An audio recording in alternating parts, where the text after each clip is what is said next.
എണ്ണയ്ക്ക് വില കൂടി. ഇപ്പൊ വന്ന് ഇപ്പൊ എണ്ണയ്ക്ക് വില കൂടി. ഭാര്യ ഭർത്താവിനെ തല വെട്ടിക്കൊന്നു. ദൈവമേ, എന്റെയൊക്കെ കാര്യം എങ്ങനെ അയക്കുന്നത് ദൈവത്തിന് എന്നെ അറിയാം.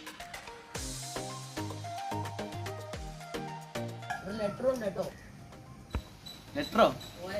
മനോജേ, മനോജേ,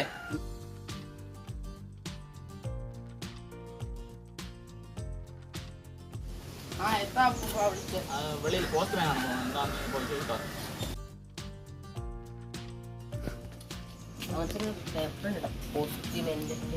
ഉപ്പിടണോ? ഉപ്പിട്ട് തരാം. ലിസ്റ്റ്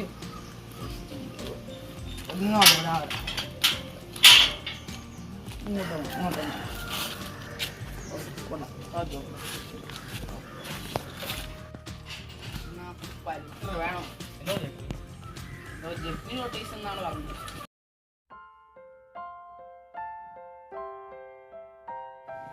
ജപ്തി നോട്ടീസ് ആണെന്ന് തോന്നുന്നു. എഴുതി വെച്ചിരുന്നു. വായിക്കാറില്ല. വായിക്കാനൊക്കെ അറിയാം. ഇന്നെ പോലെ ഒന്നുമില്ല.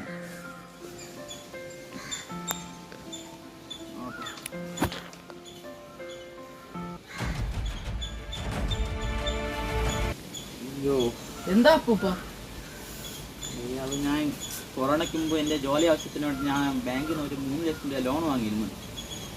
അതിപ്പോൾ ഞാൻ കുറച്ച് ദിവസം കൊണ്ട് ഞാൻ കൊറോണ ആയി ഞാൻ ഇപ്പം അടക്കുകയില്ല. ഇപ്പം പലിശ എല്ലാം കൂടി ഇപ്പോൾ 2 ലക്ഷം രൂപ ആയിരിക്കും. എന്തിനാ അപ്പൂപ്പ അതിനെ വീടെടുത്ത് പണയാൻ വെച്ചത്? ഈ പണിയൊന്നും ഇല്ലെന്നാണ്. അതുകൊണ്ടാണ് ഈ നാളെ അടച്ചില്ലെങ്കിൽ മറ്റന്നാൾ ജപ്തി ഒന്നാണ് പറഞ്ഞിരിക്കുന്നത്. അയ്യോ, അപ്പോൾ എനിക്ക് കോളേജിൽ പോകാൻ സമയം. ഞാൻ ഇപ്പോൾ പോട്ടെ. നീ ഒന്ന് പോയിക്കോ. ഞാൻ എപ്പോഴും പോയിക്കോ.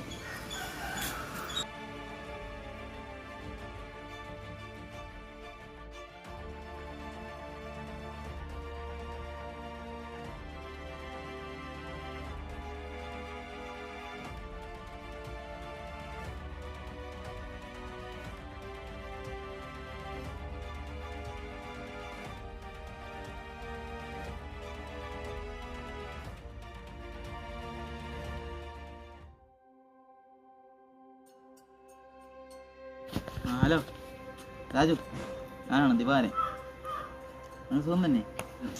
കൊറോണയ്ക്ക് മുമ്പ് ഞാൻ ഒരു 3 ലക്ഷം രൂപ ലോൺ വാങ്ങിയിരുന്നു ബാങ്കിൽ നിന്ന്. അതിപ്പം പലിശയൊക്കെ കൂടി ഇപ്പം 2 ലക്ഷം രൂപ ആയിരിക്കുന്നു. അടയ്ക്കാനൊന്നും പറ്റില്ല. ഇപ്പോൾ നിങ്ങൾക്ക് എൻ്റെ സാഹചര്യം അറിയാമല്ലോ. അപ്പോൾ അങ്ങനെ ഇപ്പം ഒരു നിവൃത്തിയില്ലടെ. ഇപ്പം നാളെ പൈസ അടച്ചില്ലെങ്കിൽ മറ്റന്നാൾ ഒന്ന് ജപ്തി ഒന്നാണ് പറഞ്ഞിരിക്കുന്നത്. നിങ്ങൾക്ക് ആയിരത്തെങ്കിലും ഒരു 2 ലക്ഷം രൂപ മറിച്ചതോടെ ഞാൻ ഈ ഓണം കഴിഞ്ഞിട്ട് ഞാൻ ഞങ്ങൾക്ക് തിരിച്ചു തരാം. വേറെ നിവൃത്തിയില്ലടാ. വേറെ ഒരു നിവൃത്തിയില്ലേ. ഞാൻ ഓണം കഴിഞ്ഞ് ഞാൻ തിരിച്ചു തരാം. നീ ഒന്ന് ശ്രമിച്ചു നോക്ക്. പറ്റൂലേ?